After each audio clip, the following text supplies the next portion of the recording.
Bom dia, vamos continuar a nossa escola de formação de discípulos.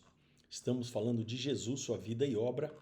Falamos que ele, de fato, teve uma vida perfeita e irrepreensível, a sua obra foi tremenda e grandiosa, e hoje vamos falar sobre o aspecto de que ele morreu pelos nossos pecados. Essa estrutura vem fundamentada em Isaías, capítulo 53, versículos 5 e 6, que diz: Mas ele foi traspassado pelas nossas transgressões e moído pelas nossas iniquidades. O castigo que nos traz a paz estava sobre ele, e pelas suas pisaduras fomos sarados. Todos nós andávamos desgarrados como ovelhas, cada um se desviava pelo caminho, mas o Senhor fez cair sobre ele a iniquidade de todos nós. Ainda Romanos capítulo 5, no versículo 8, mas Deus prova o seu próprio amor para conosco pelo fato de ter Cristo morrido por nós, sendo nós ainda pecadores. E 2 Coríntios 5, 21, aquele que não conheceu o pecado, ele o fez pecado por nós, para que nele fôssemos feitos justiça de Deus. Amém? Nós entendemos que, de fato, quando Adão pecou contra Deus, a consequência foi a morte. Ou seja, perda da vida e comunhão com Deus. E como todos os que nascem em Adão, herdam a consequência do pecado. Assim sendo, a justiça divina exigia a morte devido ao pecado. Mas quem poderia pagar essa sentença e resgatar todos nós, pecadores? Só um homem santo, Jesus Cristo. Ele morreu no lugar do homem, tomou o nosso lugar. Ele assume o pecado, não tendo ele pecado. Agora podemos compreender que era necessário Jesus derramar seu precioso sangue e morrer por todos nós na cruz do Calvário. Vejamos a seguir uma estrutura que vai trazer um quadro significativo, mas muito amplo, da morte de Jesus.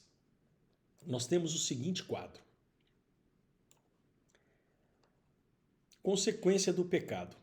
O homem ofendeu a santidade de Deus e provocou a sua ira. Romanos 1:18, aliás.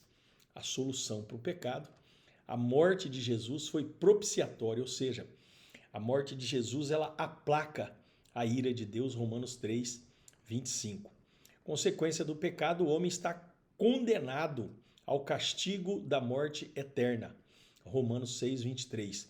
Solução para o pecado, a morte de Jesus foi um sacrifício, ou seja, ele se deixou ser castigado em nosso lugar, tomando sobre si a morte eterna. Efésios 5:2.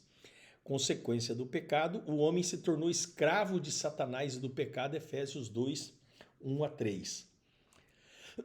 Solução para o pecado, a morte de Jesus foi redentora, isto é, ele nos resgatou da escravidão de Satanás e do pecado. Romanos 3:24. Consequência do pecado, o homem perdeu a comunhão com Deus. Isaías 59:2. Solução para o pecado, a morte de Jesus foi reconciliadora, isto é, ele restaurou a comunhão em Deus. 2 Coríntios 5, do 18 até o 20. Como já houve propiciação, sacrifício e redenção, agora Deus reaproxima o homem dele e faz com que o homem goze novamente da sua amizade, da sua comunhão, do seu amor.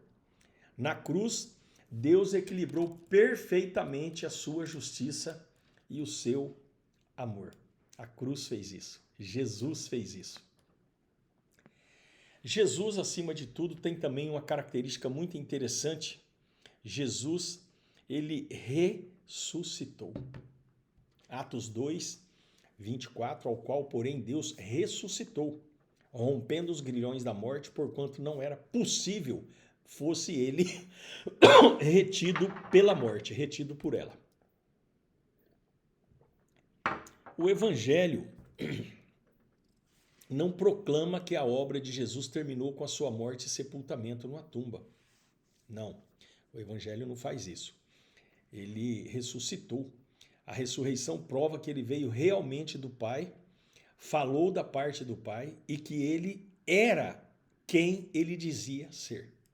A ressurreição de Cristo também é o fundamento da nossa esperança da ressurreição com ele. Jesus, além de ter sido ressuscitado, ele foi exaltado. Atos 2, versículo 36.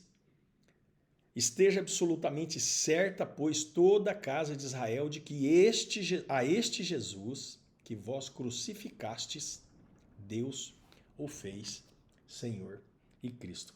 Além disso, Filipenses 2, do 9 ao 11 diz: pelo que também Deus o exaltou sobremaneira e lhe deu nome que está acima de todo nome, para que ao nome de Jesus se dobre todo o joelho nos céus, na terra e debaixo da terra, e toda língua confesse que Jesus Cristo é Senhor, para a glória de Deus Pai.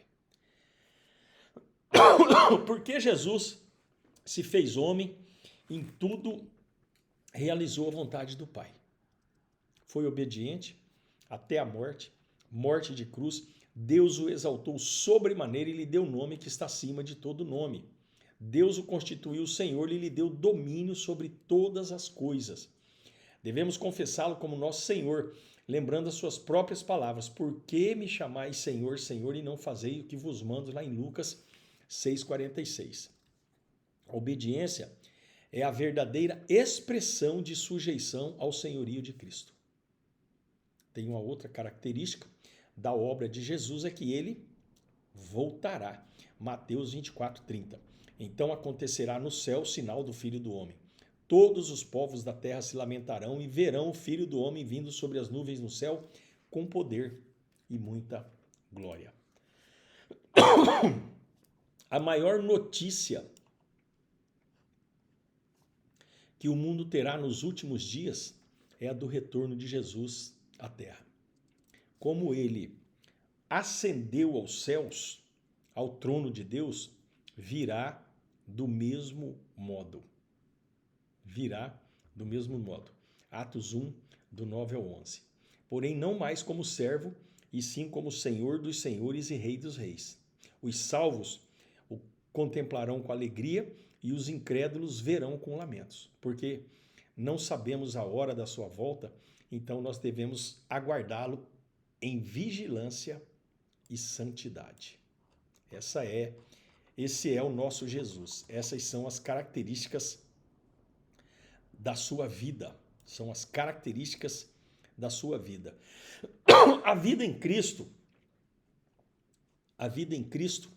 nós vamos falar da obra de Jesus, né? Nós estávamos vendo até agora o propósito eterno de Deus. Jesus é apresentado como porta, caminho e alvo. Agora nós veremos mais detalhadamente como que Jesus cumpriu a vontade do Pai realizando a sua obra. João 4,34. Apesar da queda, Deus não desistiu do seu propósito. Deus se propôs a restabelecer todas as coisas. Deus se propôs a restaurar o homem. Deus, ele preparou o único caminho para isso. Ele proveu uma completa e poderosa salvação para o homem por meio de Jesus Cristo, seu Filho, que se fez homem. 1 Coríntios 15, 22, porque assim como em Adão todos morrem, assim também todos serão vivificados em Cristo. Em Adão, o pecado, Romanos 3, 12. Em Cristo, o perdão, Colossenses 2, do 13 ao 14. Em Adão, a morte, Romanos 5, 12. Em Cristo, vida, João 5, 24. Em Adão, criatura, Marcos 16, 15. Em Cristo, filhos, João, capítulo 1, versículo 12. Amém? Amanhã nós falaremos sobre pecado e perdão. Senhor, obrigado pelo dia de hoje. Nós te louvamos nesse dia, te agradecemos poderosamente e te louvamos, Pai, querendo do Senhor uma completa remissão de todo pecado e que o Espírito Santo nos conduza à sua presença e comunhão, doce comunhão. Que o Senhor derrame a tua paz dentro dos muros de Jerusalém, em nome de Jesus Cristo Nazareno. Que a cidade na qual nós moramos também seja rica da tua paz. Nós declaramos uma porção grandiosa de bênçãos dos céus sobre nossos filhos, sobre nossa geração, sobre o poder do Senhor na vida deles. Clamamos e requeremos do Senhor que o Senhor nos conceda filhos abençoados e abençoadores, para que em tudo o Senhor seja glorificado. O pão nosso de cada dia nos dai hoje, Senhor. Dê-nos a provisão necessária para que possamos continuar glorificando o teu nome, para que possamos continuar exaltando o teu nome, para que possamos continuar, Senhor, recebendo o pão e a semente, e da maneira como as Escrituras nos ensinam, sermos despenseiros de todas essas coisas, em nome de Jesus. Amém?